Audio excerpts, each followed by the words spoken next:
Assalamualaikum warahmatullahi wabarakatuh. Selamat sore dan salam sejahtera untuk kita semua. Perkenalkan, saya Yunus Maulana selaku host yang akan memandu jalannya acara webinar amal pada hari ini. Yang saya hormati narasumber Bapak Aiman Alauddin, panitia webinar amal serta seluruh peserta webinar amal yang telah berkenan hadir pada kesempatan kali ini. Puji dan syukur kita panjatkan kehadirat Allah Subhanahu wa Ta'ala atas rahmat dan karunia-Nya kita dapat berkumpul dalam acara webinar amal ini dalam keadaan sehat. Webinar ini diselenggarakan sebagai bentuk kepedulian dan solidaritas kita untuk membantu saudara-saudara kita yang terdampak musibah di Aceh dan Sumatera. Semoga ikhtiar kecil kita hari ini dapat memberikan manfaat serta meringankan beban saudara-saudara kita di sana. Sebelum memasuki rangkaian kegiatan, izinkan saya membacakan susunan acara webinar pada sore hari ini. Yang pertama ada pembukaan, yang kedua dilanjut pembacaan doa, yang ketiga penyampaian materi, yang keempat sesi tanya jawab, dan yang kelima penutup. Untuk membuka rangkaian acara webinar amal pada hari ini, marilah kita bersama-sama membacakan basmalah. Bismillahirrahmanirrahim. Selanjutnya, kita akan memasuki acara pembacaan doa. Marilah kita bersama-sama memohon dan memanjatkan doa agar acara ini dapat berjalan dengan lancar. Sekaligus mari kita sertakan doa terbaik untuk saudara-saudara kita di Aceh dan Sumatera. Semoga senantiasa diberikan kesehatan, kemudahan, serta kesabaran dalam menghadapi musibah yang sedang dialami. Kepada saudara Adelwin, waktu dan tempat kami persilahkan. Baik, Assalamualaikum warahmatullahi wabarakatuh. Marilah kita membaca doa bersama-sama sebelum acaranya dimulai. Bismillahirrahmanirrahim. Alhamdulillahirabbil alamin wassalatu wassalamu ala asrofil anbiya'i wal mursalin sayyidina wa maulana Muhammadin wa ala alihi wa sahbihi ajmain. Allahumma aftah lana abwaaba rahmatik wansur alaina min fadlik wa 'allimna ma yanfa'una wa anfa'na bima 'allamtana. Allahumma arham ikhwanana wa akhwatina alladhina usibu bil faydon wa khaffif anhum bala'ahum washfi mardahum wahfadhum bihifdika ya rabbal alamin.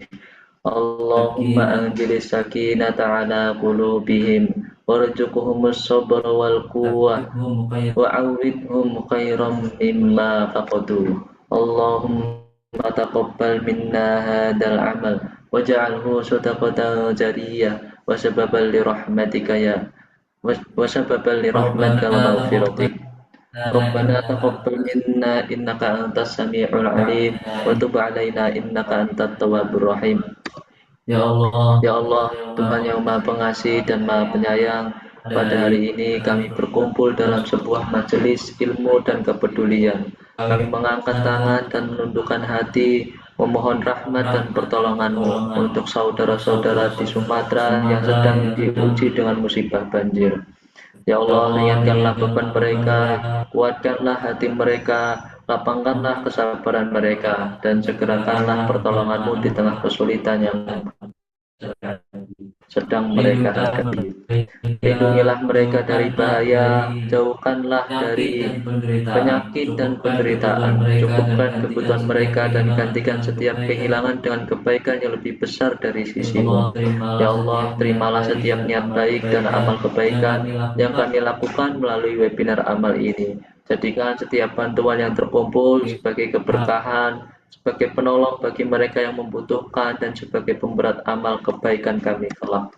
Berkailah langkah kami, berkailah ilmu yang kami pelajari, dan jadikan kegiatan ini sebagai jalan untuk saling menguatkan dan menumbuhkan kepedulian antar sesama.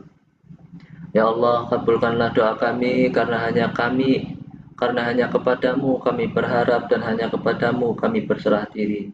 Amin, amin, ya rabbal alamin. Selanjutnya saya akan kembalikan lagi ke Mas Yunus sebagai host. Sekian dari saya. Assalamualaikum warahmatullahi wabarakatuh. Terima kasih banyak kepada Saudara Adelwin yang telah membacakan doanya. Semoga apa yang kita panjatkan semua diijabah oleh Allah Subhanahu wa Ta'ala. Selanjutnya kita akan memasuki acara inti yaitu penyampaian materi. Hadir bersama kita yang terhormat Bapak Aiman Alauddin. Pada kesempatan ini beliau akan menyampaikan materi dengan tema From to the Station yang diharapkan dapat membawa di kita semua. Waktu dan persilahkan untuk menyampaikan materi yang Baik, terima kasih Mas Yunus. Assalamualaikum warahmatullahi wabarakatuh. Waalaikumsalam warahmatullahi wabarakatuh. Ya. Bismillah, Alhamdulillah pada sore hari ini kita dapat berkumpul secara online, secara daring di majelis online ini. Sebelumnya saya akan mengucapkan apresiasi yang besar, yang tinggi kepada Desped Network, di mana Desped Network telah membuka kegiatan yang sangat mulia, di mana kegiatan ini ditujukan untuk meningkatkan kepedulian terhadap saudara-saudara kita di Sumatera yang terkena bencana alam, terkena musibah ya. Ya, semoga saudara-saudara kita di Sumatera selalu diberikan limpahan rahmat dan juga diberikan kesabaran atas musibah yang menimpa mereka. Baik, saya masuk ke materi. Sebelumnya saya izin share screen terlebih dahulu. Nah, untuk materinya rekan-rekan bisa cek di short link ya, yang sudah saya siapkan, yaitu s.id BPN 21 Desember atau DEC ya, 25. Silakan. Ini bisa dimasukin ke chat mungkin ya. Chat aja. Ya, saya udah kirim juga ke chat, jadi saya nggak perlu berlama-lama di slide ini ya. Sebelumnya saya post.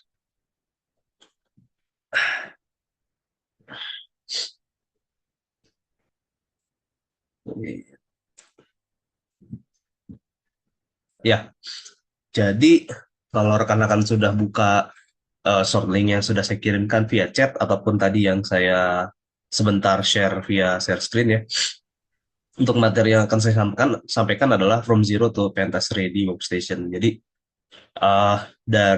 gimana sih kita bisa menyiapkan, atau mungkin bagaimana sih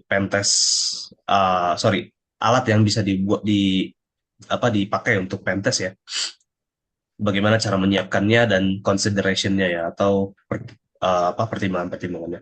Sebelumnya saya akan memperkenalkan diri terlebih dahulu, khususnya bagi teman-teman atau rekan-rekan yang mungkin belum pernah ikut sesi saya di Bestpad, karena kurang lebih satu bulan yang lalu saya pernah mengisi materi di Bestpad secara langsung, secara luring offline ya.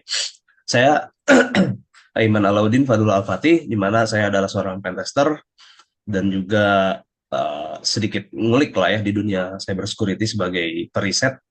Dan riset juga ini adalah mulai masuknya saya ke dunia profesional, juga mentor di beberapa tempat yang nanti akan saya jelaskan di mana saja ya. Untuk pengalaman kerja, saya sebelumnya pernah di Badan Siber dan Sandi Negara atau BSSN, juga sampai dengan sekarang saya di Pondok Pesantren Siber Bandung sebagai kepala sekolah, di mana Pondok Pesantren Siber ini inisiasi kami yang mirip dengan Bestpad ya, Bestpad Network. Kami memberikan ilmu atau skill siap kerja kepada teman-teman atau rekan-rekan yang baru lulus SMA. Dan sehari-hari saya melakukan pentest atau aktivitas yang nanti akan saya jelaskan detailnya ya. Ini sebenarnya harus saya update ya, karena saya sudah tidak terikat dengan salah satu perusahaan di Jakarta. Jadi harusnya saya tulis ini freelance. Untuk edukasi saya sebenarnya nggak nyambung, saya bukan pure dari cybersecurity atau bahkan IT ya. Saya lulusan pondok pesantren, di mana bahkan mengambil program waktu itu keagamaan. Juga selepas dari pesantren, saya masuk ke kuliah bahasa Arab, kita sebut bahasa Arab di LIPIA Jakarta. Pertama kali mendapatkan pendidikan atau pelatihan resmi itu dari Carnegie Mellon University, salah satu kampus yang menjadi cikal bakal program CISART atau CISART di dunia ya. Mungkin rekan-rekan bisa Google CISART itu maksudnya apa. Tapi kalau singkat kata saya sebut adalah tim yang mengelola atau menghandle kejadian-kejadian insiden siber. Nah, juga tahun 2022 mendapatkan kehormatan untuk bisa mendapatkan pendidikan di Lemhanas. Sertifikasinya saya baru mendapatkan beberapa sertifikasi untuk karir saya, menunjang karir saya, utamanya di bidang cyber security. Untuk pengalaman mentoring, kebanyakan kami mengajar di lingkungan militer, karena biasanya dengan mindset ofensif ya. Jadi mindset menyerang, di mana ada ya salah satu doktrin yang mengatakan sebaik-baik pertahanan itu adalah menyerang. Nah mungkin dari doktrin tersebut akhirnya banyak dari pihak militer itu penasaran bagaimana sih kita atau melakukan penyerangan menggunakan media cyber security.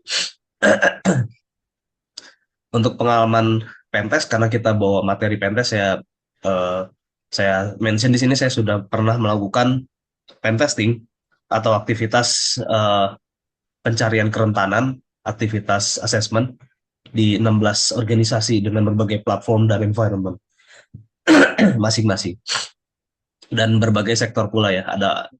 Jadi spesialisasi saya lebih ke di sisi perbankan ya, karena pengalaman kebanyakan pentesting di sisi perbankan. Mungkin nanti juga akan saya ceritakan bagaimana pentest di perbankan. Hasil riset submission atau volunteer disclosure program, ini saya pernah menemukan vulnerability di aplikasi enterprise SAP ya. Ada juga beberapa temuan-temuan lainnya yang mungkin tidak didisclose. Kalau ini mungkin Anda masih bisa googling, tapi sayang sekali juga dari sisi SAP tidak terlalu disclose ya hasil temuan saya, tapi adalah beberapa aplikasi. Nggak mau orang tuh.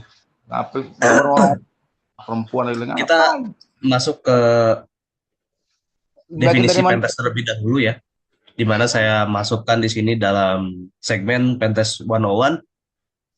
Jadi agar kita memiliki pemahaman yang setara atau pemahaman yang sama terkait pentest ya.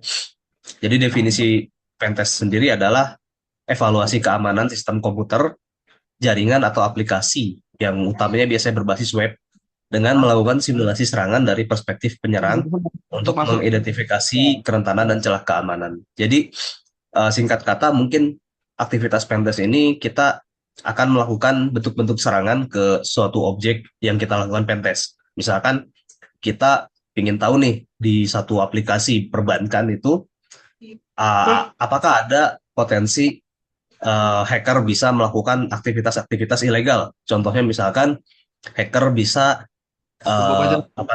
mengakses rekening atau akun punya orang lain, atau hacker bisa memindahkan nominal tertentu ya dari rekening tertentu ke rekening yang lain tanpa proses otorisasi ataupun autentikasi. Maka itu adalah aktivitas pentest ya. Jadi kita cari ya potensi-potensi anomali ataupun potensi-potensi ilegal tersebut. Nah, tujuannya apa sih? Jadi tujuan utamanya kan kita melakukan apa yang sama dengan hacker lakukan atau threat actor lakukan. Artinya sebelum maling bisa masuk ke rumah, mungkin kita bisa mengidentifikasi titik-titik atau celah-celah maling itu bisa masuk. Contohnya misalkan kalau di sisi physical, di sisi mungkin rumah lah ya, itu ada jendela yang kurang tertutup dengan rapat, ataupun ada pohon yang mepet dengan pagar sehingga nanti malingnya bisa naik ke atas pohon lalu loncat masuk ke dalam pekarangan rumah. Nah, Lalu juga menguji efektivitas kontrol keamanan yang ada. Nah, mungkin rekan-rekan pernah mendengar ada firewall, ada IDS, ada security appliance ya, pengamanan, bentuk-bentuk pengamanan yang dipasang di suatu aplikasi ataupun di suatu infrastruktur.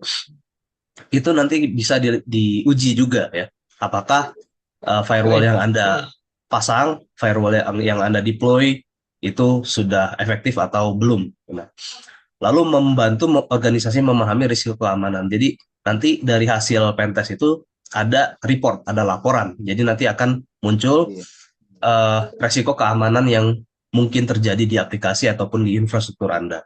Contohnya misalkan tadi aplikasi perbankan, bahwa ditemukan risiko dari API ataupun dari middleware ke suatu bank atau ke entitas yang lain di luar internal, itu bisa jadi salah satu batu loncatan atau point of entry ya, point of entry atau masuknya hacker dari situ. Nah, lalu memberikan rekomendasi perbaikan yang spesifik. Nah, jadi tadi kita sudah melakukan apa yang hacker lakukan atau apa yang mungkin hacker bisa eksploitasi, maka kita juga nanti akan membuat rekomendasi perbaikan terhadap kerentanan yang kita temukan. Tadi misalkan bahwa saya bisa mengecek rekening milik nasabah yang lain. Nah, dan di situ nanti kita akan berikan rekomendasi bagaimana cara memperbaiki atau memitigasi risiko tersebut.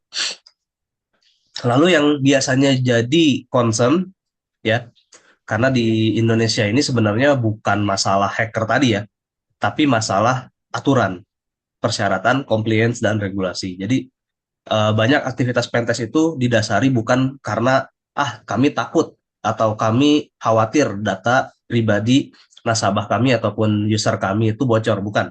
Tapi mereka lebih takut karena aturan-aturan yang ada di sebut saja pemerintah mungkin ataupun regulator. Ya, kenapa? Karena bisa jadi kalau tidak taat dengan aturan, maka izin usaha mereka tidak atau ditutup ya. Izin usaha mereka mungkin ditutup, ataupun izin untuk mengakses informasi melalui API ke bank sentral akan ditutup ya. Selanjutnya, etika dalam penetration testing. Jadi bedanya hacker dan pentester itu ada di sisi etika ya.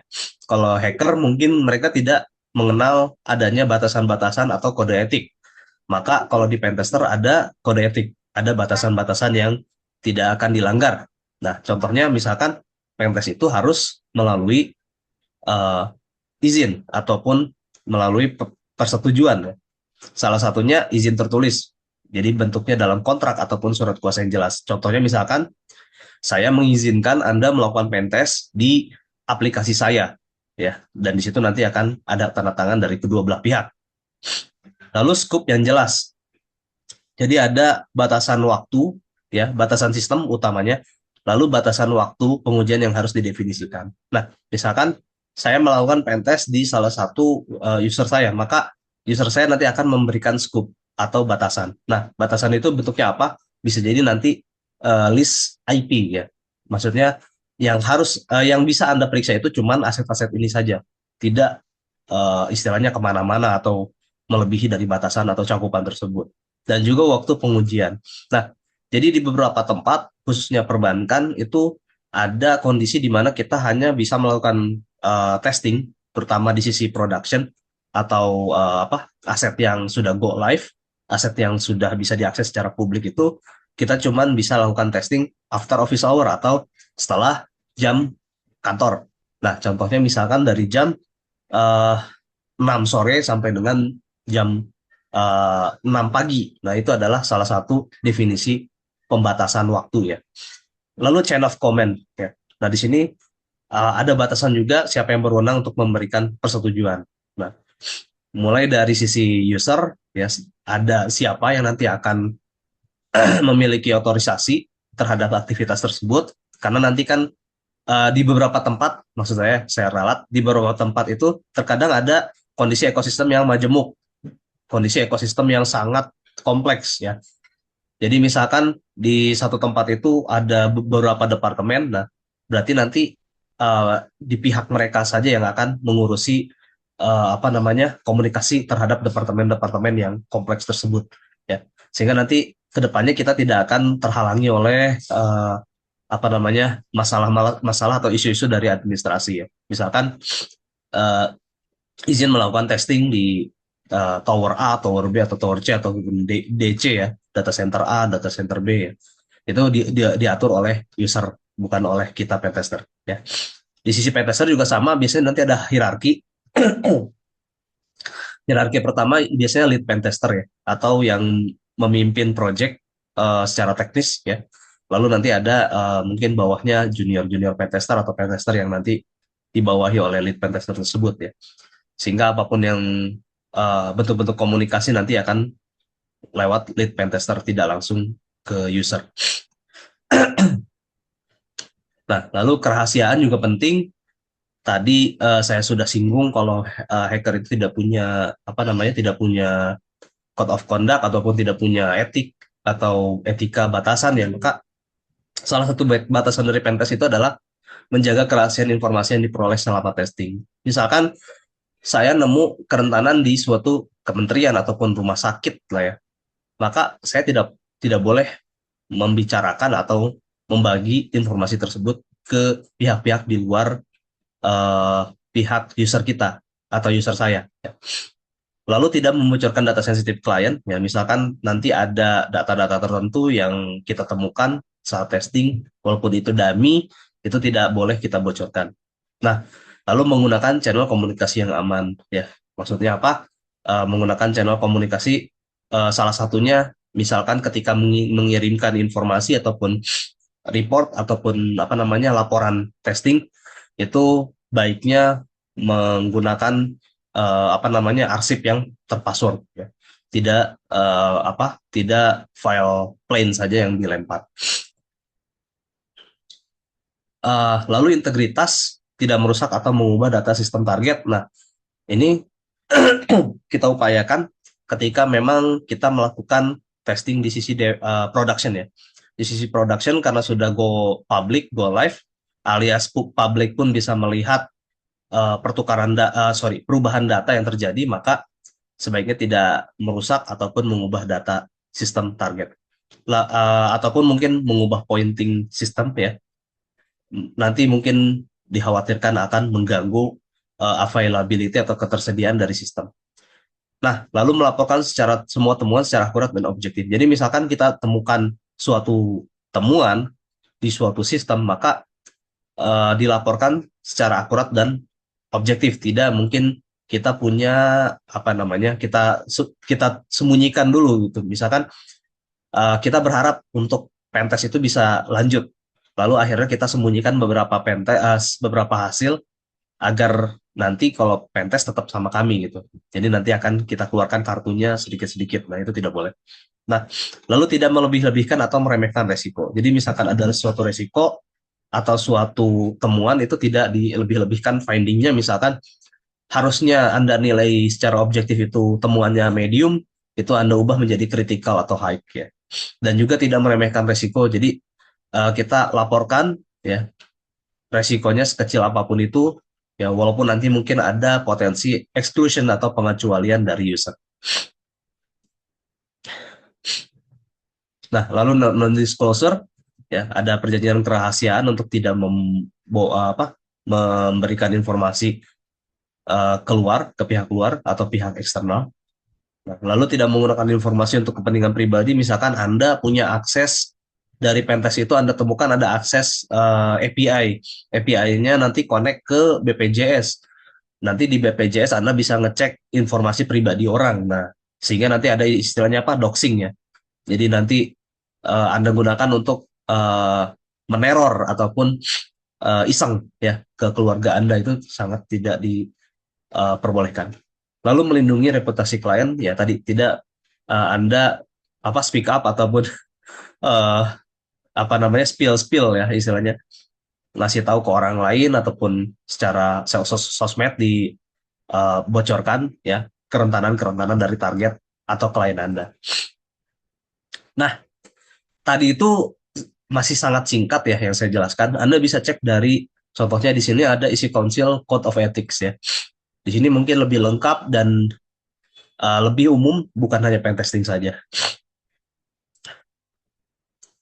Nah, kita berbicara tentang pen test, pastinya kita harus menjelaskan juga terkait jenis-jenis aktivitas pen test. Nah, jadi sebenarnya ada 3 yang paling umum jenis aktivitasnya, yaitu black box, gray box, dan white box ya. Nah, untuk black box testing ini sendiri, tester ataupun ya ini pen tester ya, tester itu mendapatkan informasi yang minim dari targetnya. Jadi ini benar-benar seperti atau betul-betul seperti perspektif bagaimana hacker melakukan serangan kepada target. Nah, contohnya ya hacker itu dengan informasi minim, contohnya cuma tahu domain saja, misalkan domainnya Komdigi itu apa? komdigi.go.id, maka informasi ini yang akan kita pegang sebagai tester. Lalu misalkan ternyata user kita minta testing yang sangat spesifik. Contohnya dia nggak mau nih satu komdigi di testing, tapi hanya satu subdomain saja. Misalkan di komdigi itu misalkan ada apa ya? Ada lapor lah ya, lapor.komdigi.go.id. Maka hanya spesifik subdomain tersebut yang akan ditesting, tidak semua komdigi atau tidak semua aset komdigi akan dites. Nah, terkadang juga user memiliki URL atau S ya.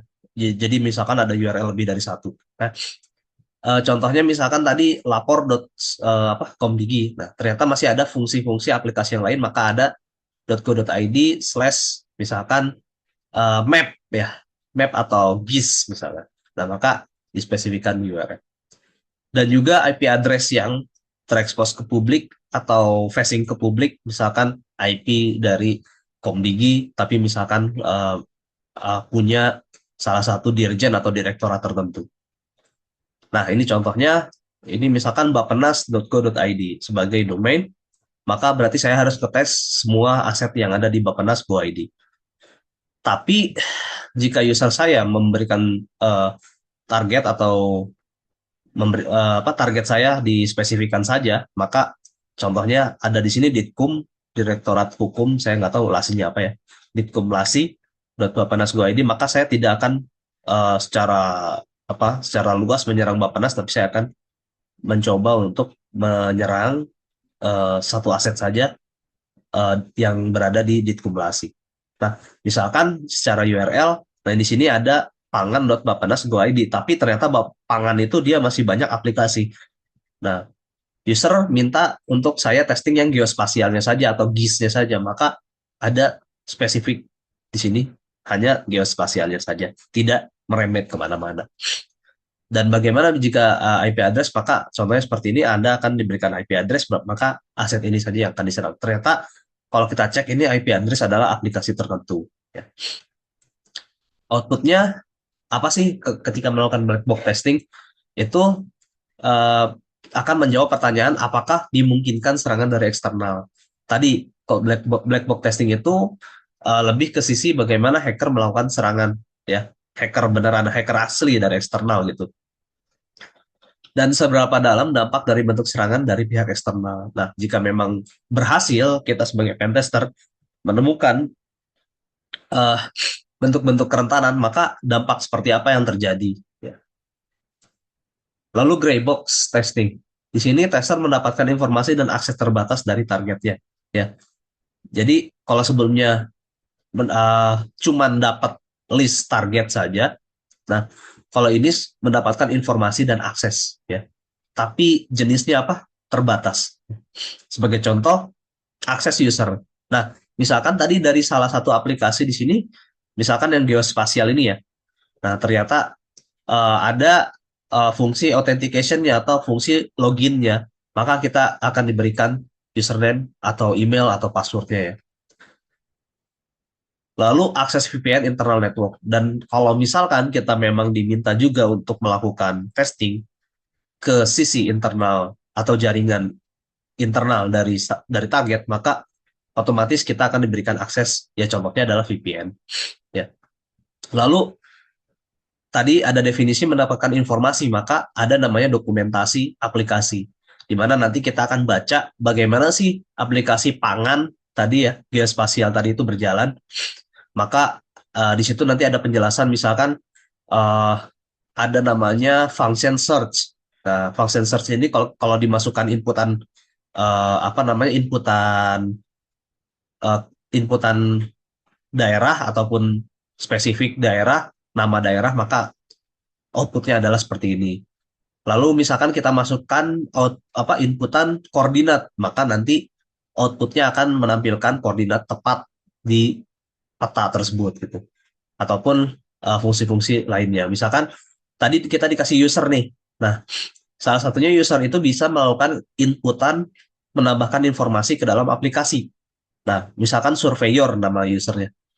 Nah, maka nanti di situ ada fungsi-fungsi dari surveyor. Misalkan surveyor bisa create informasi apa, surveyor bisa edit informasi apa. Nah, itu bisa menjadi informasi yang nanti kita bisa olah. Kira-kira dari fungsi-fungsi tersebut, yang mana nih yang kita bisa cari potensi-potensi kerentanannya. Misalkan kita dari user surveyor ternyata bisa mengubah informasi yang seharusnya tidak bisa diubah oleh surveyor. Misalkan informasi tersebut yang input adalah admin, ya, bukan surveyor. Nah, itu mungkin nggak, oh ternyata bisa nih kita ngedit inputan dari admin. Atau bahkan si surveyor itu bisa jadi admin, atau menggunakan privilege admin secara sebagian. Atau bahkan si surveyor yang seharusnya tidak bisa bikin user, dia bisa bikin user lain dengan hak akses yang lain pula gitu. Jadi di sini nanti kita akan olah. Nah, contohnya VPN ya. Nah, di sini misalkan kita temukan target atau user kita itu menggunakan memiliki atau deploy ya. Dia memiliki aset Azure di sini ya. Lalu juga ada on-premise. Terus mungkin ini saya sebut DMZ lah ya. Nah, bisa jadi kita dikasih jam host atau VPN ke sisi on-premise. Nah, di on-premise ini nanti kita akan uji ya, kira-kira kerentanan apa yang memungkinkan di sini. Contohnya misalkan kalau mungkin nggak saya loncat ke user yang ini, mungkin nggak saya loncat ke komputer yang ini gitu. Nah, atau mungkin nggak saya nyari informasi tentang si VPC atau VNet dari Azure. Nah, mungkin nggak saya masuk ke koneksinya Azure gitu dari sisi on-premise. Nah, ini berarti ada pengujian dari sisi akses control list ya. Jadi seharusnya terisolir di on-premise saja, ternyata bisa loncat-loncat ke ke aset-aset segmentasi yang lain. Nah, outputnya apa sih dengan melakukan gray box testing? Nah, ini dapat menjawab pertanyaan, apakah dimungkinkan serangan dari eksternal yang mendapatkan kredensial ke dalam jaringan internal? Nah, jadi maksudnya, misalkan nih saya jadi role-nya hacker. Nah, saya mendapatkan kredensial atau username password via istilahnya dump ya. Misalkan dari deep web, dari dark web, dari bridge forum.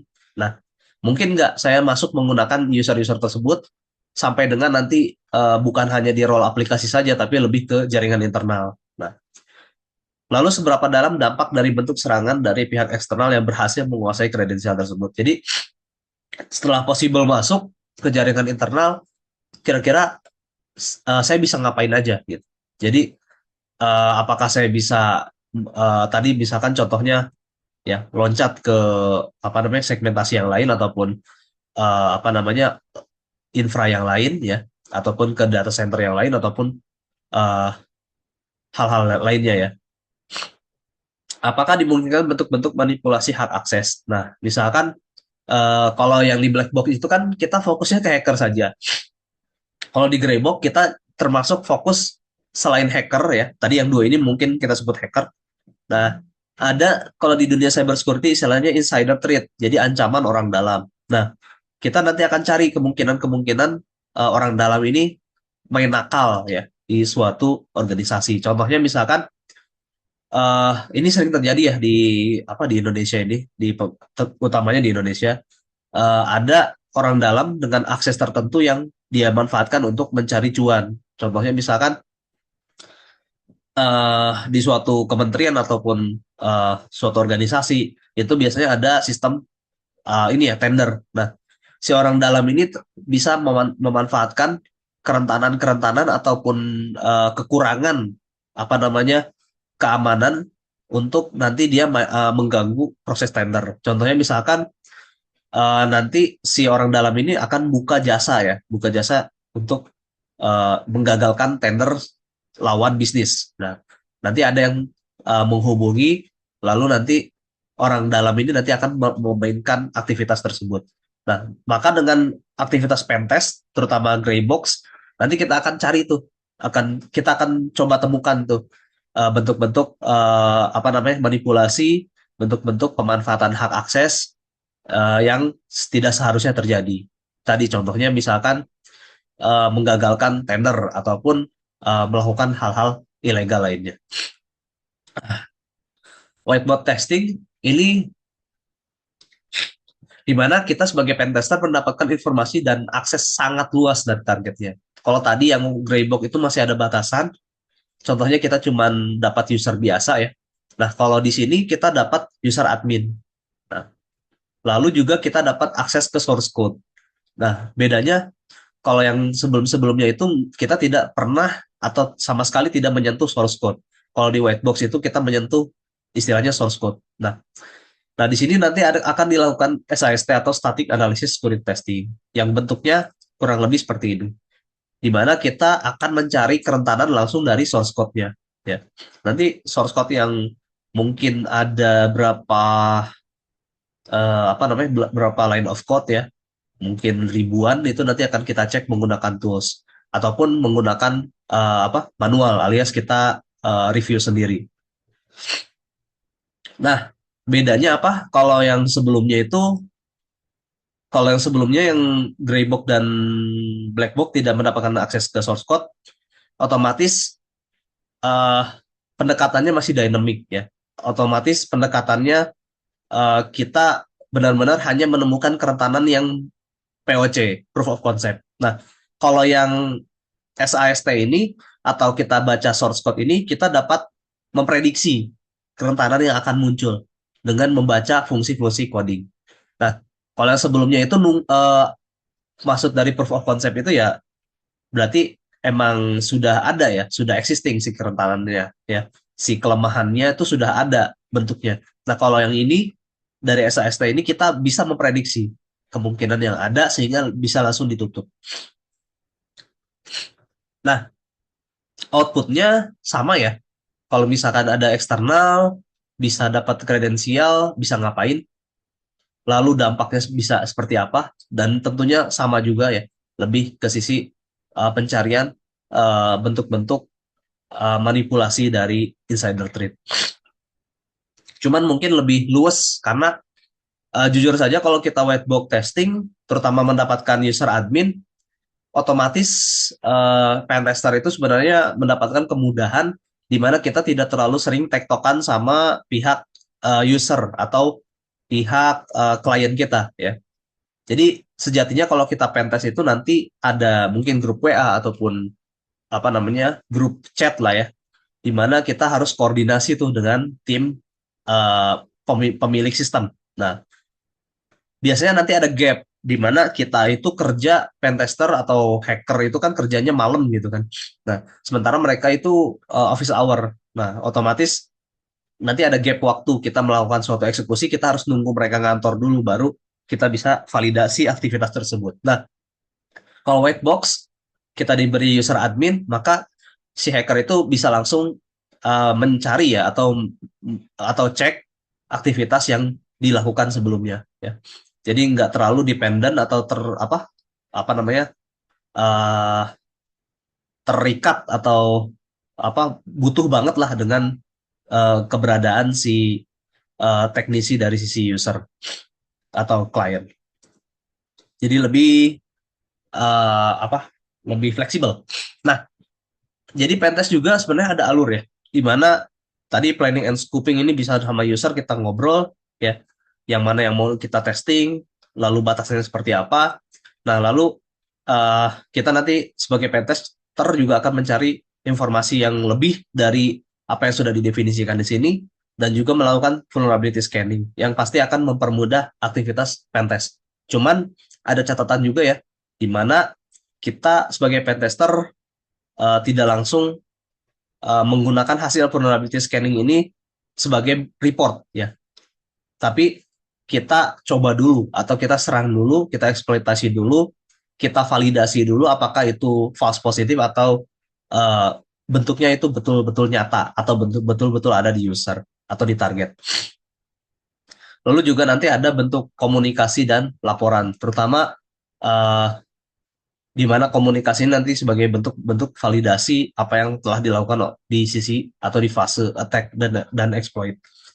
Nah, jadi perbedaan terbesarnya itu ketika threat actor atau hacker itu melakukan serangan dan kita melakukan pentest itu adalah dari sisi ketiadaan pelaporan ya, komunikasi dan pelaporan. Jadi hacker itu secara sporadis melakukan serangan ke target apapun, lalu melakukan scanning, gain access, maintain access, dan cover tracks. Ya.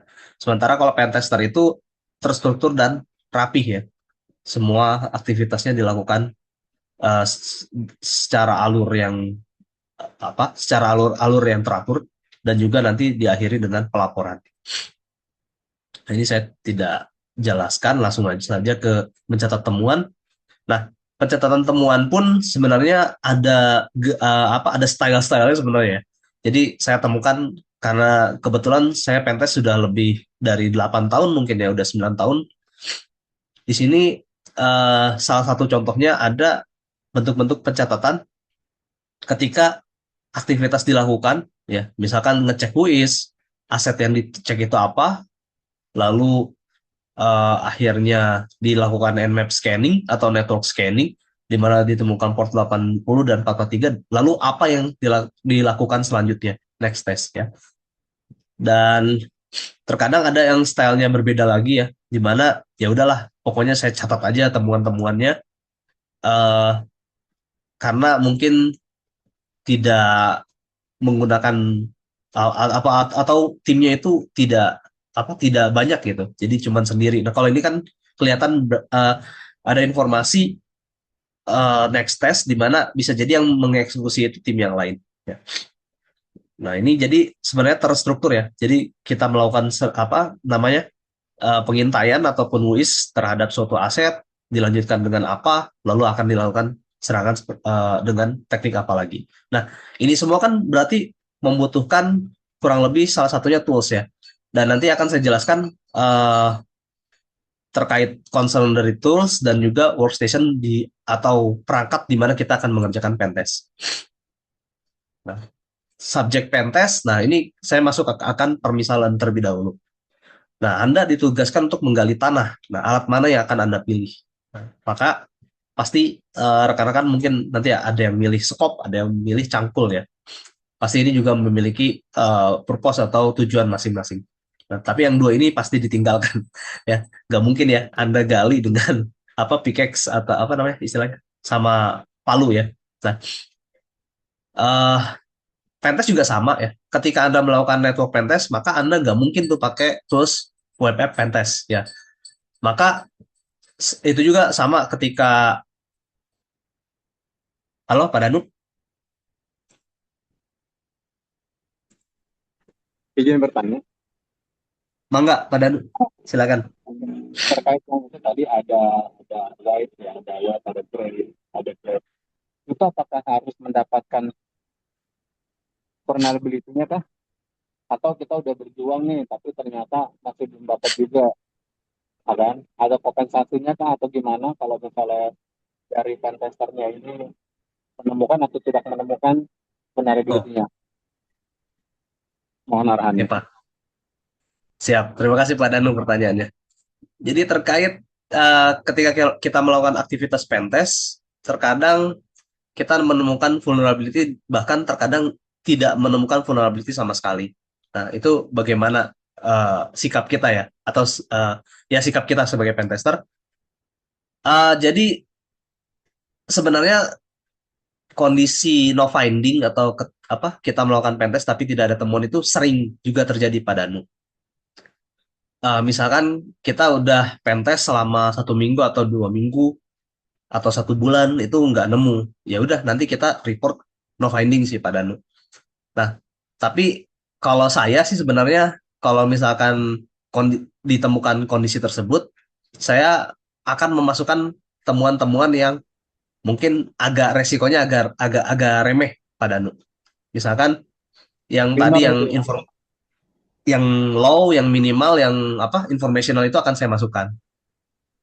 Jadi untuk mengurangi apa ya tadi, gak enak kan kita udah pentest tahu-tahu di laporannya tidak ditemukan temuan gitu, no finding. Jadi terkadang sih kita temukan walaupun sedikit ya tadi low risk ya, maka kita tetap masukkan gitu.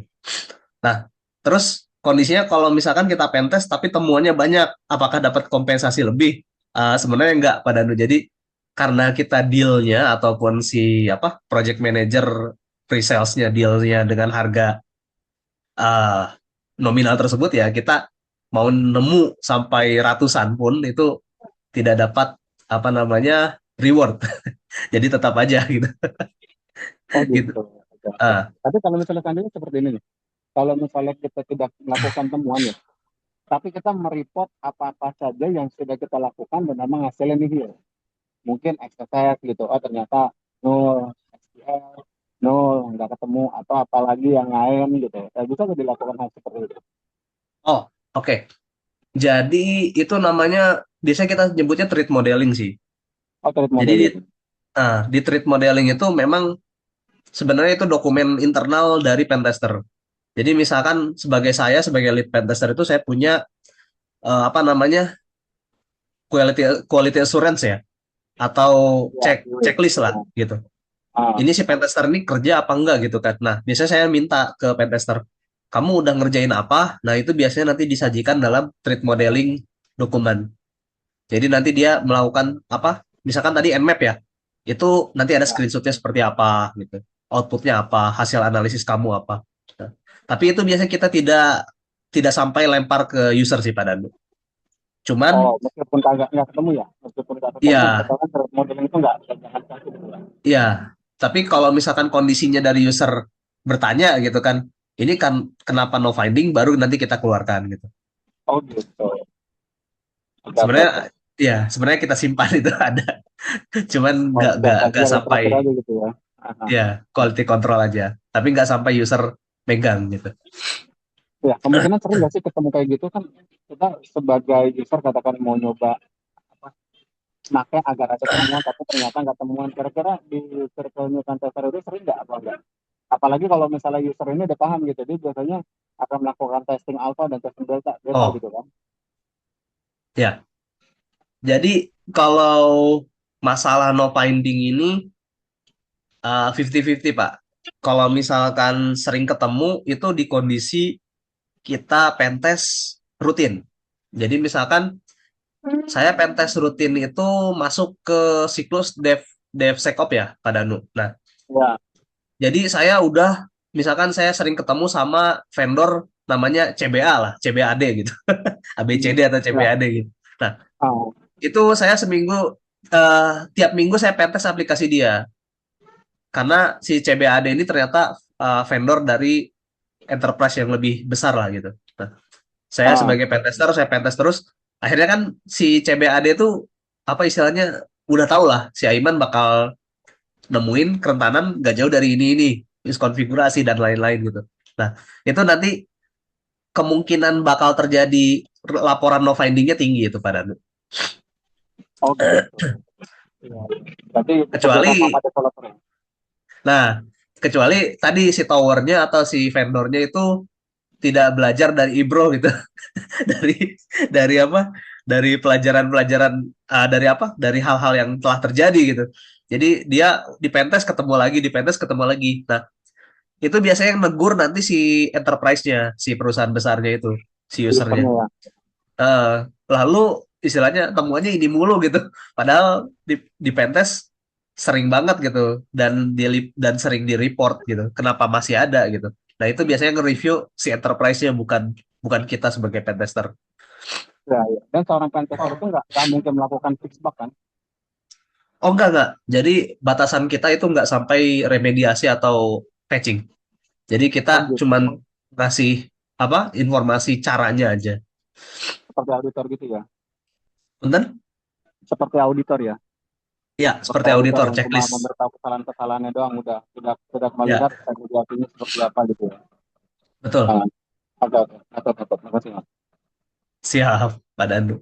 Nah, ah, nah permisalan ya Anda ditugas. Oh, ini udah tadi.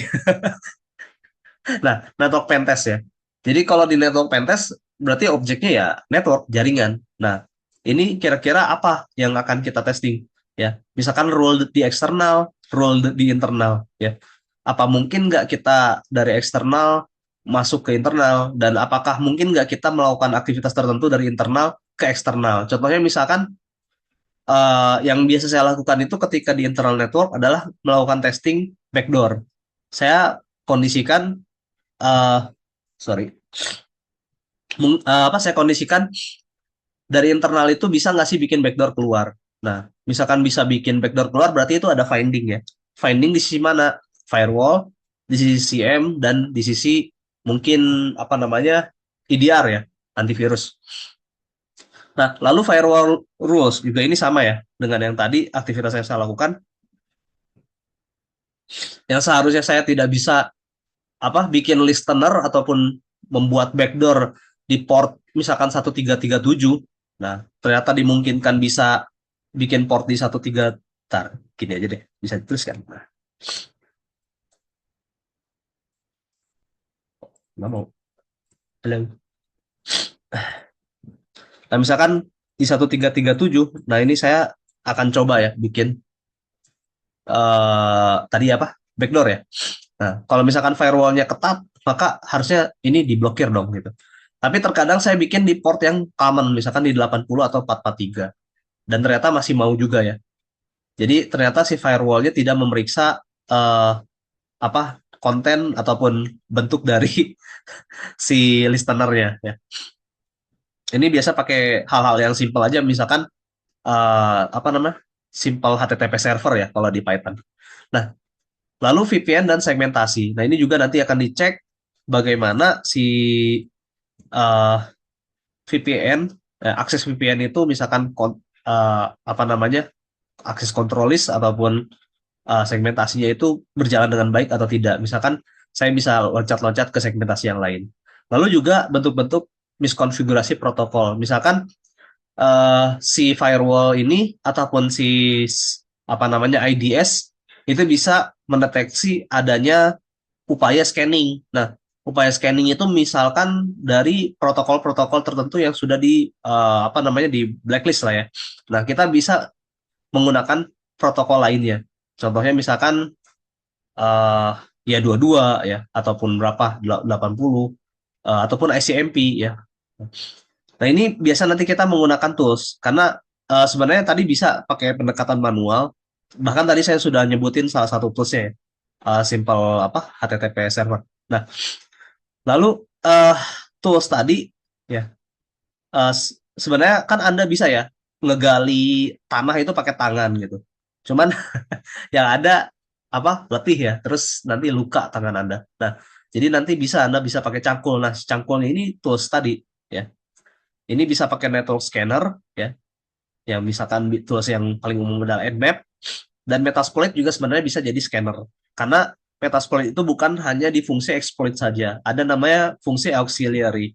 Nah, lalu vulnerability scanner, nah ini lebih spesifik lagi akan mencari kerentanan-kerentanan pada jaringan atau pada aset yang berada di jaringan.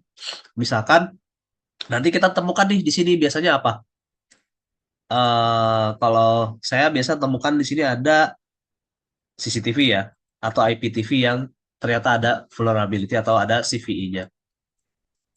Nah, kalau di network scanner ya paling kita memetakan aset dulu aja. Lalu kalau paket manipulation tools ini lebih spesifik lagi ya. Nanti uh, itu bisa pakai tools namanya Scapy. Nah, ini sangat manual kalau pakai Scapy. Sebenarnya Scapy itu kita bisa nge-custom paket ya, paket-paket jaringan. Nah, sebenarnya ada tools yang lebih yang menggunakan Scapy itu namanya Ethercap. Nah, kalau teman-teman kenal Ethercap, ini buat main in the middle attack ya. Nah, ini packet manipulation tools, CAPI dan Ethercap. Nah, zaman sekarang mungkin karena ada ChatGPT, sebenarnya mudah sih Anda membuat tools atau bahkan tools ya, atau script ya untuk manipulasi paket. Nah, selanjutnya web app pentest itu biasanya di sisi apa aja sih? Di sisi webnya biasanya ada di client side. Nah, ini biasanya kalau di client side itu hal-hal yang seperti misalkan cross-site scripting. Ya. Ini entah reflected, entah store atau DOM base ya.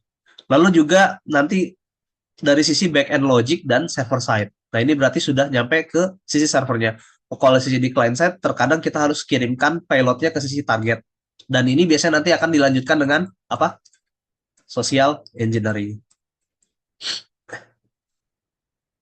Nah, kalau di back-end logic atau server side berarti semua paket atau semua transmisi data itu logikanya berada di server, tidak berada di client. Nah, lalu juga data handling dan storage ya.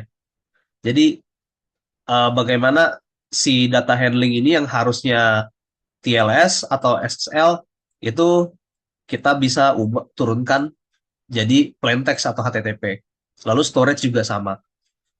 Kalau logika storage ini bisa jadi ya sequence penyimpanan cloud ya, ataupun ada yang hard coded. Nah, lalu apa aja sih concernnya? Nah, concernnya paling utamanya, sebentar saya tutup dulu. Nah, nggak mau nutup. Oke, itu sebenarnya Anda bisa cek di OWASP Top 10 ya. Tadi saya baca, saya tadi sebut ada cross-site scripting, itu masuknya ke injection ya, atau ada BAC dan lain-lain. Ini di OWASP Top 10 ini bisa menjadi knowledge base atau dasar dari aktivitas Anda ya untuk melakukan testing pentest web app, sorry saya ralat. Atau lebih spesifiknya lagi Anda bisa buka dari WASTG, Web App Security Testing Guide. Mana ya? Lah, hilang. WASTG ya. Ini juga masih OAS ya. Lalu authentication dan authorization. Jadi dari sisi misalkan Anda tahu login ya, nah itu adalah authentication. Lalu dari authorization atau dari sisi role ya, izin-izin user atau privilege ya. Lalu juga dari business logic flow. Nah, ini sebenarnya seni dari pentest. Itu lebih ke sisi business logic flow. Kenapa? Karena kalau yang lain-lain itu sebenarnya masih bisa ditemukan pakai tools. Contohnya pakai Acunetics ataupun pakai ya ini ada di sini ada Zaproxy ya. Allahu Akbar. Mohon maaf. Acunetics ataupun Invicti ya, Invicti, NetSparker dan lain-lain. Nah, jadi sebenarnya tools-tools ini nih udah canggih ya. Tadi ada saya sebut NetSparker, Acunetics, terus banyak lah.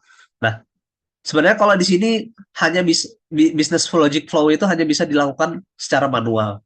Jadi bagaimana caranya ya kita sebagai pentester harus memahami business logic terlebih dahulu, atau gimana sih cara si aplikasi itu bekerja. Nah, baru nanti kita cari kerentanannya di situ. Nah, ini yang sama sekali belum bisa dilakukan oleh AI atau oleh tools-tools automated ya. Nah, jadi kalau misalkan rekan-rekan mau berkarir di pen testing dan ingin bertahan lama mungkin ya tidak terkalahkan oleh AI dan lain-lain, ya itu Anda dalami business logic flow. Nah, tools itu tadi kita bisa gunakan Burp Suite karena ini juga yang versi Pro itu ini bisa scanning ya. Lalu Zaproxy ini yang open source dan bisa scanning juga. Cuman efektivitasnya mungkin berbeda-beda karena di Burp Suite ini ada extension ya, ada Burp Pro ya, Bounty Pro ya, yang memperkuat si Burp Suite. Kalau di Zaproxy itu memang bentuknya masih sama, masih pakai extension tapi tidak selengkap Burp Suite. Lalu ada juga SQL Map, di mana sebenarnya kita bisa melakukan serangan SQL injection ya, SQLI. secara manual. Tapi biasanya itu takes time, makan waktu, dan juga nanti mungkin istilahnya ya makan waktu lah, ini lebih intinya ya. Nah, itu biasanya bisa di skip dengan penggunaan SQL Map ya. Jadi sebenarnya uh, pentest itu butuh tools, tapi jangan terlalu mengandalkan tools ya. Maka tadi ada penjelasan dari saya ketika apa namanya hasil scanning dari tools contoh Akunetik atau Nessus itu tidak kita langsung jadikan laporan, tapi perlu kita validasi terlebih dahulu. Itu false positif atau emang betul ada kerentanan. Nah, kita baru masuk ke penyiapan workstation untuk pentest. Nah, jadi kalau kalau rekan-rekan mungkin tahu ya ada single boot ataupun dual boot. Nah, di mana kalau single boot itu misalkan Anda punya laptop, ya udah di situ ada Windows aja ataupun ada apa macOS aja. Karena misalkan Anda pakai MacBook. Nah, tapi terkadang juga ada kondisi dual boot di mana satu komputer, satu mesin itu ada dua OS. Nah, masalahnya apa? Eh kalau kita pakai dual boot itu kan berarti harus ada proses apa? Restart ya. Nah, lalu kita juga bisa bandingkan bare metal lawan VM. Dimana kalau kita install Kali Linux contohnya ya, ataupun OS hacking selain Kali Linux mungkin Pirate ataupun Black Ark ya, itu maka performanya lebih baik dibandingkan VM tentunya ya. Terus, nah kalau misalkan kita udah urusan pentesting hardware atau pentesting ya hardware lah ya, pentest hardware, PT saya sebut ya, PT HW hardware, ataupun pentest apa uh, WiFi lah ya. Itu sebenarnya saya prefer bare metal. Karena kalau misalkan pakai VM biasanya ada masalah dari sisi apa namanya controller USB-nya. Karena kan divirtualisasi kan ya kalau kalau pakai VM. Nah, kalau misalkan Anda tertarik dengan pentest hardware alias pentest IoT, pentest firmware itu lebih disarankan menggunakan bare metal. Dan juga ketika Anda melakukan pentest WiFi ya, aset-aset WiFi itu saya sarankan menggunakan bare metal. Tapi kalau VM biasanya nanti ada masalah ya. Tapi ini tergantung ya, tergantung request. Nah, Linux base itu paling terkenal OS-nya adalah ya ini King-nya atau Lord-nya Kali Linux lah.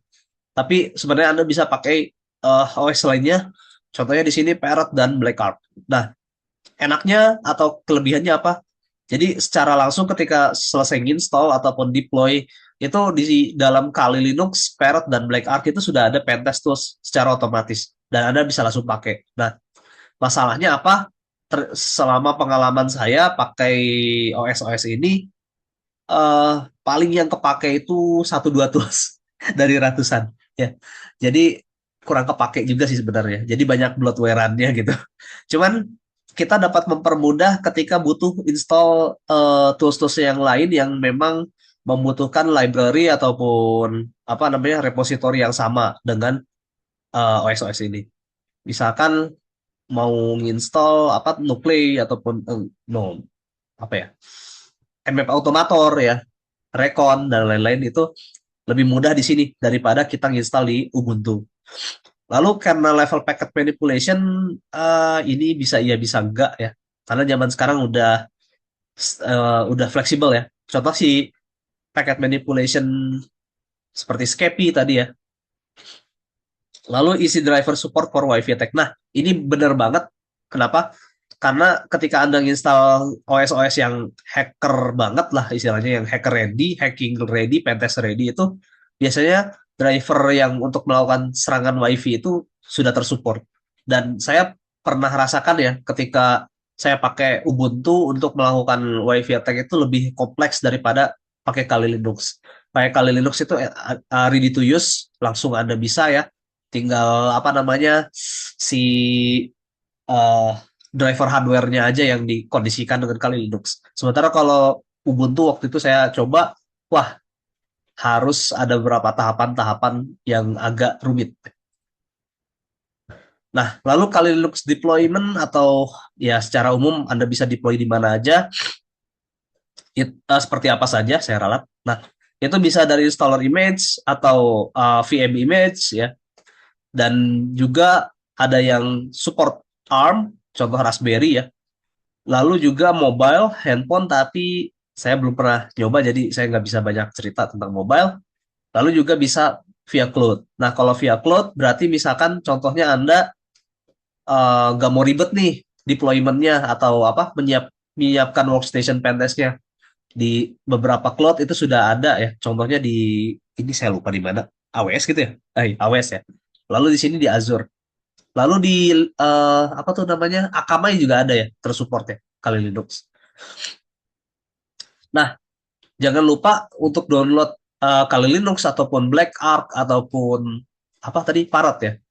Itu di download di situs resminya. Jangan sampai Anda install dari sumber-sumber yang tidak jelas. Kenapa?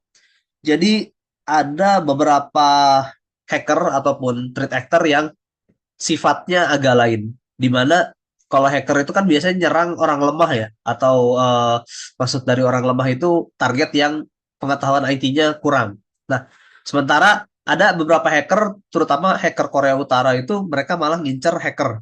Jadi hacker ngincer hacker lagi ya. Dimana kalau kita tahu hierarki di sisi ular lah ya, ular. Ini jadi masuk dunia perularan gitu. Nah, ada ular yang dianggap king, apa? King Cobra ya.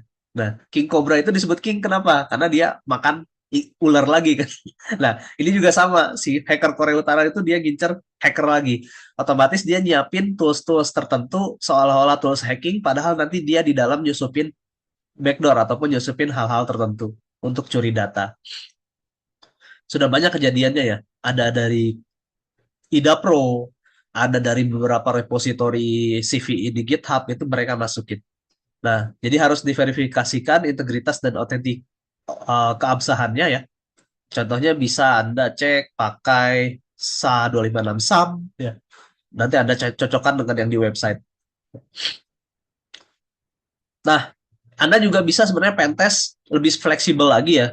Tadi jadi misalkan ada mindset ataupun ada apa namanya mindset lah ya disebut. Kalau pentest itu wajib dari Linux gitu. Nah, sementara sebenarnya sekarang itu Linux bisa di deploy via Windows, di mana kita kenal namanya Windows Subsystem Linux ya, WSL. Nah, sebenarnya uh, ini juga masih ada minus ya, masih ada kelemahan ketika Anda deploy apa namanya Linux di dalam Windows atau WSL ini. Saya sering temukan beberapa library yang kurang ataupun kompabilitas yang kurang terhadap suatu tools. Jadi sebenarnya ini masih bisa digunakan, tapi pasti Anda akan temukan beberapa apa namanya beberapa kesulitan. Nah, memang keunggulannya dia bisa langsung integrasi dengan tools yang ada di Windows. Cuman itu pun masih terbatas dengan segmentasi sebenarnya ya. Nah, VM sebagai pentest workstation. Nah, kalau saya sebenarnya lebih prefer atau lebih senang, lebih sering menggunakan VM ketika pentest. Kenapa?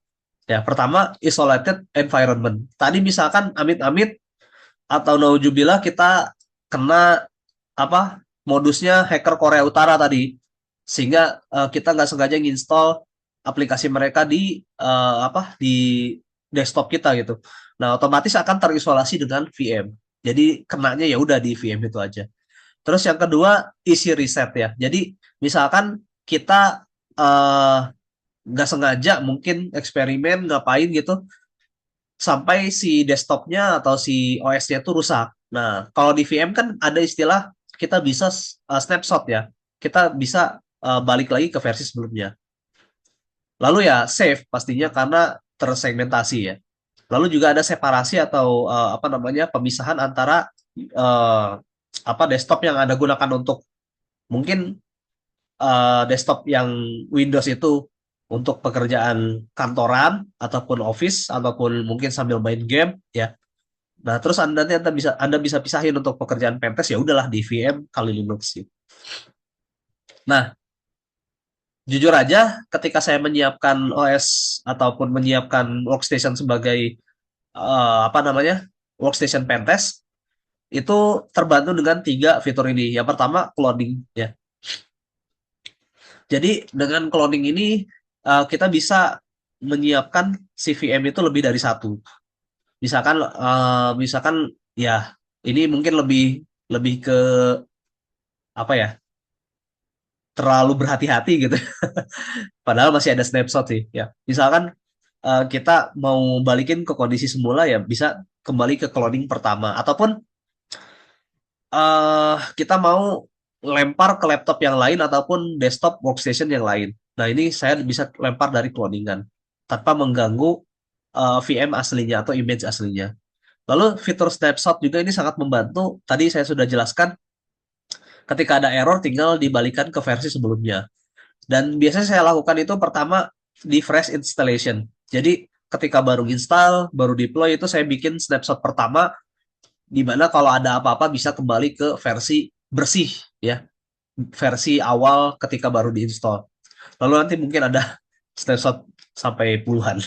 Nah, lalu ekspor dan import. Nah, jadi kita bisa memanfaatkan fitur ekspor alias kita nyiapin di laptop ini tapi nanti mungkin kita kerja di workstation yang lain.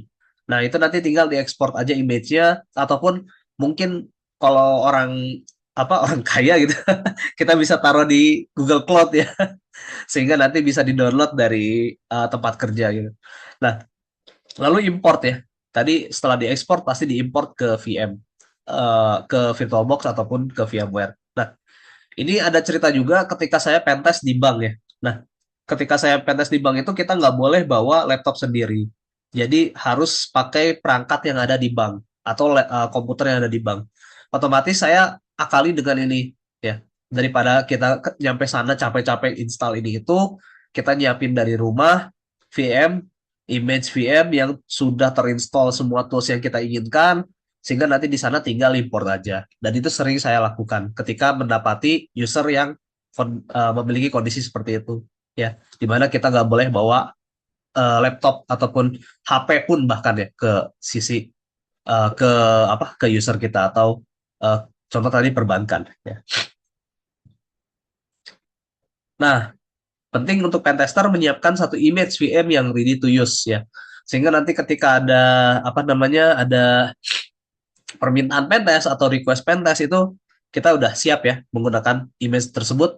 Jadi nggak makan waktu kita harus install ulang kali Linux dari awal ya, install lagi tools-tools A B C D E F G dari awal, tapi kita nanti tinggal bawa itu image, kita siap kerja. Nah, dan jangan lupa image-nya itu toolsnya selalu di-maintain, jangan sampai nanti nyampe user ketika Anda udah pede bawa image tersebut, tahu-tahu nanti nyampe sana Anda cuman 3 jam, 4 jam itu ngupdate doang ya. Jadi di rumah juga sudah di-maintain gitu, di-update tools tersebut dia. Dan juga di VM itu kan di VirtualBox ada notes, ada description, itu kita bisa tulis di situ toolsnya apa aja yang ada di VM tersebut. Oke, terima kasih atas undangannya Pak Danu. Silakan jika ada pertanyaan. Baik, karena kan kalau misalkan ada yang perlu ditanyakan, boleh ya? Masih ada sesi tanya jawab sama Pak Aiman. Tadi ada VM yang ready to use. Oke. Nah itu bisa di-spill kah dapur-dapurnya seperti apa, Mas? Oke. Paling gini kalau saya spill. Karena sebenarnya saya termasuk pentester yang nggak terlalu peduli sama tuh sih. Jadi yang penting kepake gitu. Nah, cuman yang biasa saya pakai itu pertama untuk scanning itu daripada Anda capek-capek pakai Nmap, sebenarnya bisa pakai nama toolsnya Nmap Automator. Nah, ini dia ini base-nya Shell ya, kalau nggak salah, SH. Jadi nggak perlu install Golang, nggak perlu install Python. Nah, terus satu lagi ada namanya Auto-Recon. Ini juga masih scanner juga, cuman dia base-nya kalau nggak salah Rust deh, atau apa gitu, saya lupa. Jadi harus ada install tertentu. library ataupun Rust-nya ini harus diinstal. Saya lupa Python atau Rust, cuman nanti bisa dicek aja ya. Tapi nama toolsnya Autoricon. Nah, ini alternatif. Gini ya, saya tulis. Terus ini masih dari sisi recognition information gathering. Kalau misalkan Anda pentest black box, berarti ini membantu banget nih. Shodan.io atau Shodan. Terus satu lagi Hunter How. Terus satu lagi apa ya? Zoomai. Ini mungkin Osin. Nah, ini butuh user, tapi yang free juga bisa dipakai lah. Nah, terus masih reconnaissance, scanning. Oh ya, ini udah ada vulnerability scanner-nya juga ya. Recon, no.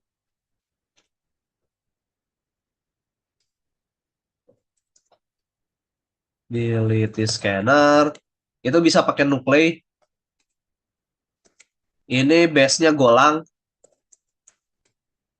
Jadi Anda harus install Golang dulu di Kali Linux-nya. Ya, berarti nanti ada namanya apa ya? Kebutuhan dasar lah. Di VM saya tuh biasanya nanti udah Python udah pasti ya. Pip ya. Python, pip, terus Golang. Kalau Rust ini saya lupa nih. Emang Rust atau enggak ya? Cuman Rust juga boleh lah. Cuman jarang banget kepake. Apalagi ya? Terus Zaproxy juga udah ada ya ini.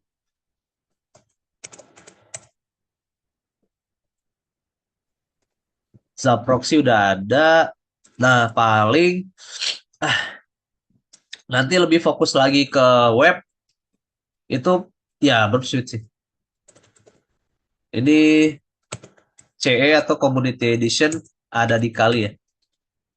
Tapi yang pro-nya harus beli tahunan license.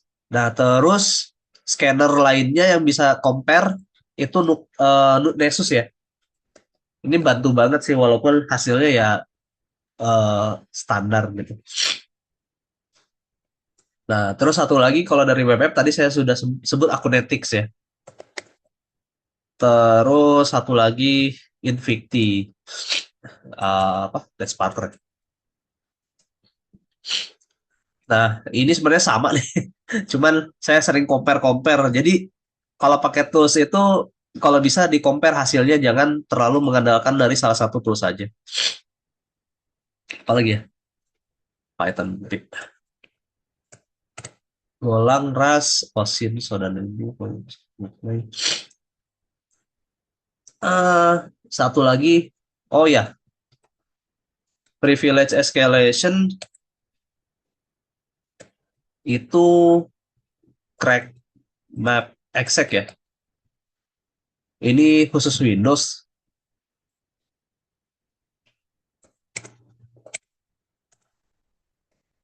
Ini untuk ketika kita sudah berhasil masuk dulu ya. Kalau belum ya nggak kepake.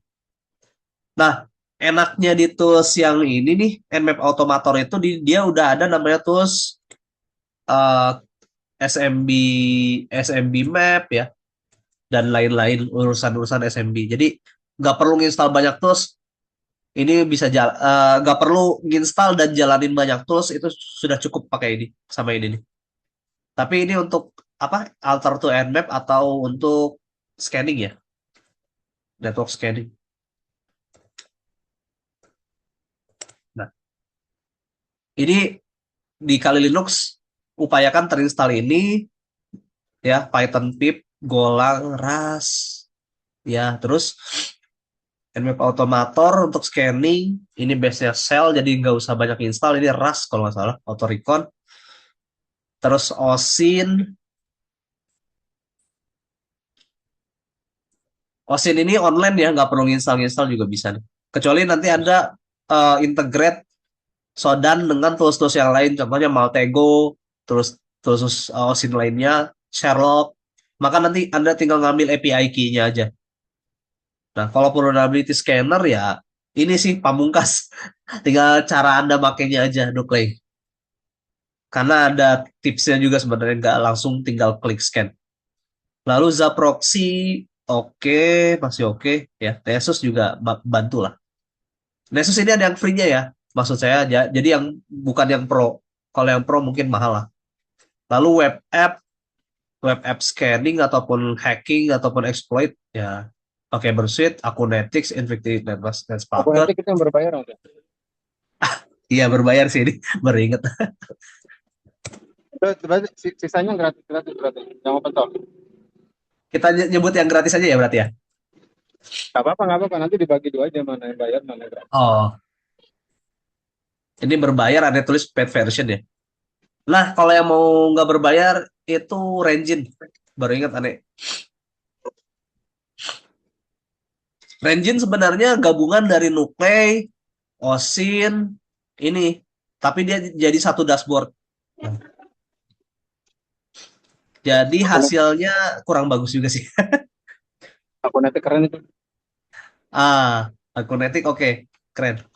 Subscribe tapi ya dia. Subscribe kan? Bener? Subscribe per tahun ya?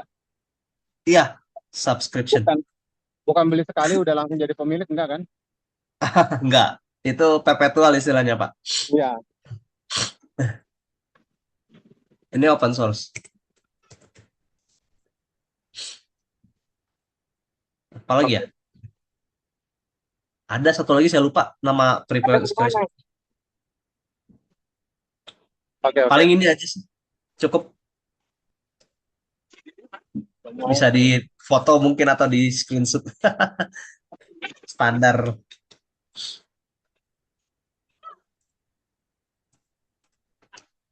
Jadi kalau saya doktrinnya atau kebiasaannya sih Pak Danu jadi man behind the gun ya. Jadi mau tools Ya, sesakti betul. apapun, kalau Anda nggak bisa make ya peduli, ya nggak dapat apa-apa gitu. Akunetik misalnya meskipun bagus, tapi kalau kita nggak bisa makainya cuma tahu doang kan? Ya, Tapi kita nggak tahu hasilnya ngetes kurang. lagi lebih lanjut. Tapi berarti bagusnya di tes manual juga Mas. Ini bener gak sih? Iya kan? Ya, Berarti bagusnya di tes manual juga ya? Begitu ya, ngelihat dari dia ada yang bolong, bener gak sih ada yang vulnerability-nya? Terus kita tracking lagi, bener gak sih?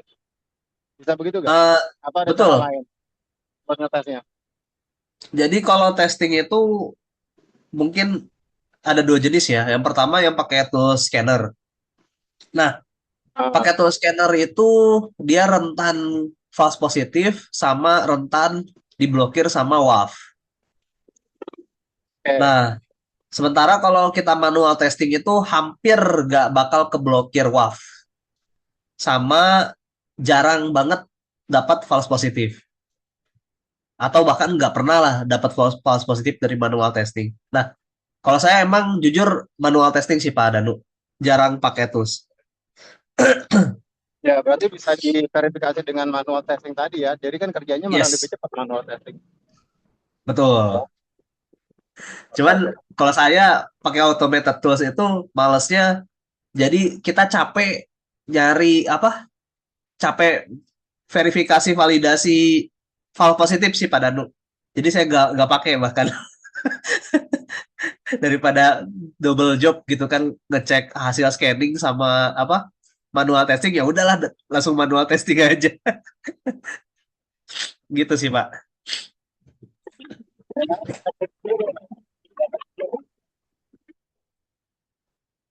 Ini ada pertanyaan dari chat kayaknya nih. Iya, ada Pak dari Mas Hazrul. Oke, dari Mas Azrul ya.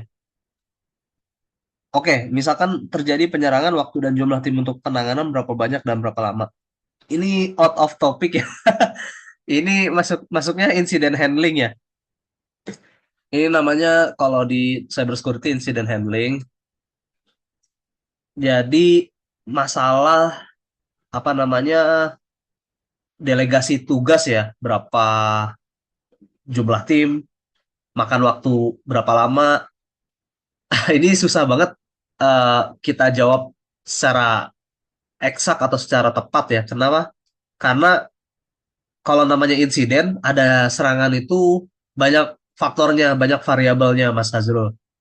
Jadi misalkan serangannya itu ternyata sudah menjalar, lebih dari satu aset diserang, maka pasti makin lama kan. Makanya misalkan Mas Azrul nanya nih, misalkan definisi serangannya seperti apa, dampaknya seperti apa, mungkin kita bisa enak ngasih ininya, ngasih jawaban. Tapi karena masih general gini pertanyaannya, jadi saya tadi jawab eh, agak susah ya kita kita kita identifikasi berapa butuh jumlah tim dan berapa lamanya itu. Jadi banyak faktor selain tadi dampaknya itu ternyata sudah menjalar, sudah sudah ada namanya mungkin di situ dia melakukan ransom. Nah, maka faktornya waktunya lebih lama lagi kan. Ransomware kan pasti handlingnya lebih ekstra daripada cuman apa tuh namanya divestment gitu. Gitu sih Mas Azrul. Satu lagi nih, Mas, ada via chat juga. Izin bertanya Pak, kalau mau jadi pentesting profesional, skill apa saja yang harus dimiliki?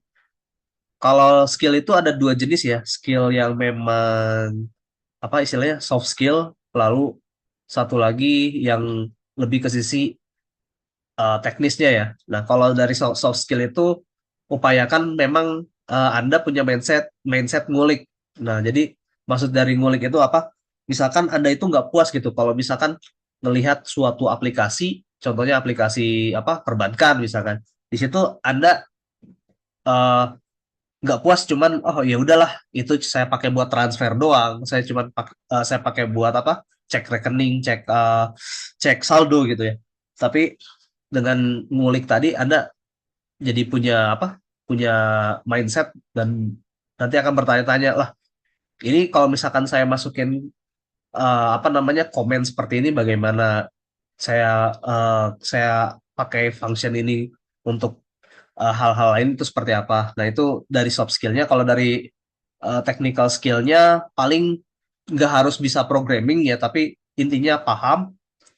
Terus juga yang paling penting sih paham jaringan ya. Sebenarnya daripada programming, saya rasa Pentes harus lebih paham jaringan. Karena eh, otomatis kalau cuman paham programming itu sebenarnya jarang ya kepakainya. Misalkan bikin script, oke, kita analisis apa source code, oke. Tapi kalau paham jaringan itu kayaknya lebih kepake di Pentes karena nanti kita bisa membaca ya kira-kira serangan kita ini eh, berimbasnya seperti apa gitu. Misalkan ke internal atau dari internal ke eksternal itu kan perlu pengetahuan jaringan. Terus pengetahuan apa lagi? Ya sekarang banyak lah Anda tinggal buka YouTube ya, how to ya kan, exploit ini itu, SQL injection dan lain-lain itu banyak. Silakan bisa digali sendiri. Pak izin nanya kalau sistemnya AI bisa diserang nggak ya? Nah, AI itu ada beberapa kerentanan. Salah satunya yang paling terkenal itu prompt injection ya.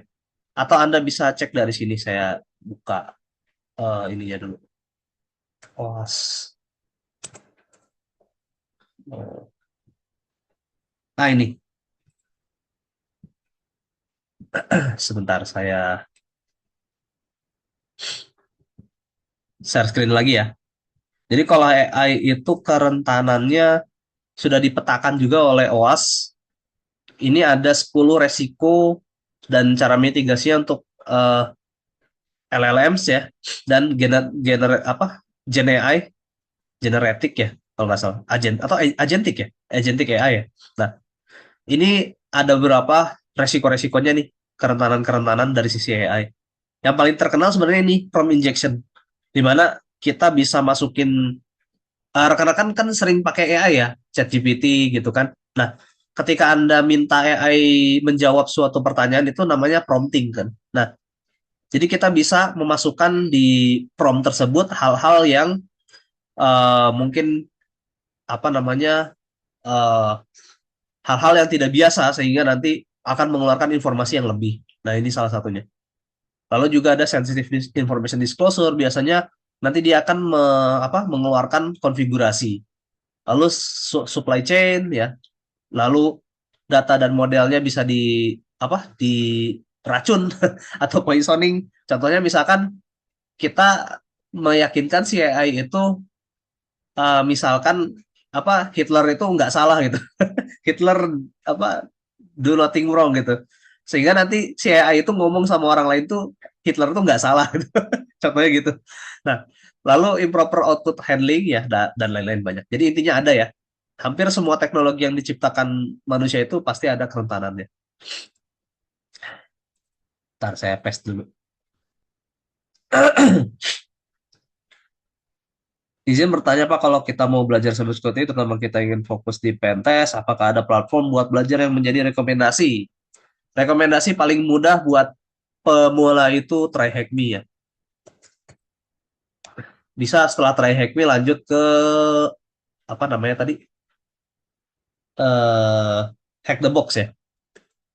Cuman lebih baik TryHackMe dulu daripada Hack the Box karena Hack the Box lebih advance daripada TryHackMe.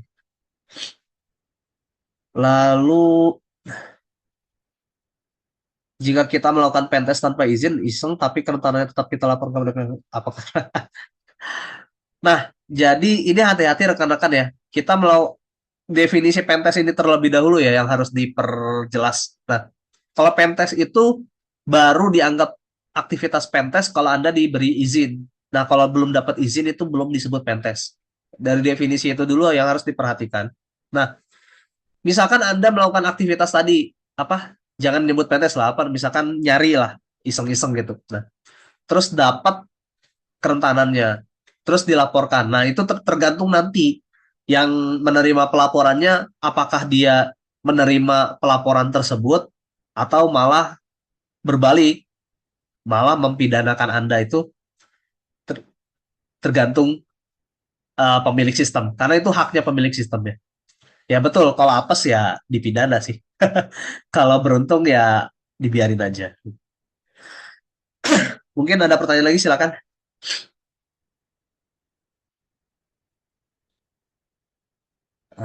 Apa? Sudah bisa pentest dan cyber security, gimana cari relasi untuk freelance? Jadi ini mungkin kita sebut apa namanya?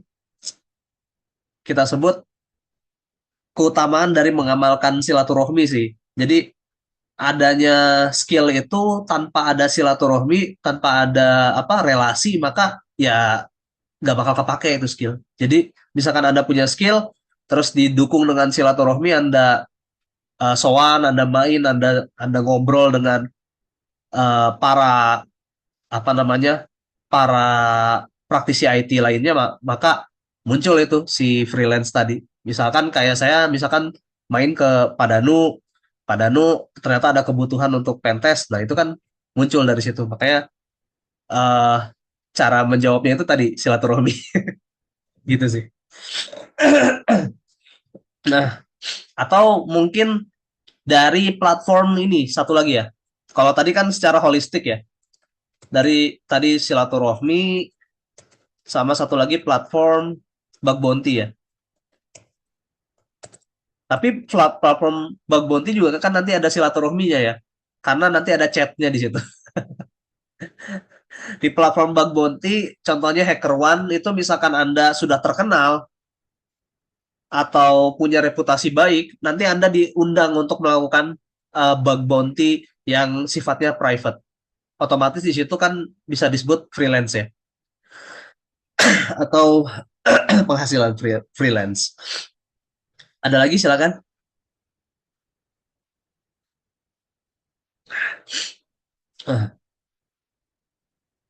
Oke, mungkin karena sebentar lagi kita masuk waktu maghrib, mungkin saya cukupkan ya. Saya kembalikan kepada moderator atau MC Mas Yunus. Silakan Mas Yunus.